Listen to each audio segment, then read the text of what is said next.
धरती का सपूत, एक किसान की कहानी। रामू एक छोटा किसान था जो उत्तर भारत के एक गांव में रहता था। उसके पास जमीन का एक छोटा सा टुकड़ा था जिसे वह अपने परिश्रम और मेहनत से उपजाऊ बनाए रखता था। उसके पूर्वजों की तरह ही वह भी खेती को अपना धर्म मानता था। संघर्ष और मेहनत। रामू सुबह सुबह उठकर अपने खेतों में काम करने चला जाता।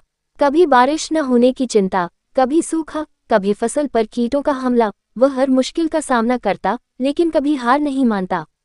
गांव में कई लोग शहर जाकर नौकरी करने लगे थे, पर रामू का मानना था कि असली सेवा तो धरती की होती है। प्राकृतिक आपदा और हिम्मत। एक साल उसकी गेहूं की फसल बहुत अच्छी हुई। उसे लगा कि इस बार घर में खुशहाली आएगी, लेकिन तभी अचानक बारिश और ओलावृष्टि ने सारी फसल बर्बाद कर दी। ये देखकर रामू की आंखों में आंसू आ गए। उसने सोचा कि अब आगे क्या करेगा। गांव के कई किसानों ने खेती छोड़ दी, लेकिन रामू ने हार नहीं मानी। उसने बची हुई फसल से बीज इकट्ठा किए और अगली बार और ज्यादा मेहनत करने की ठानी।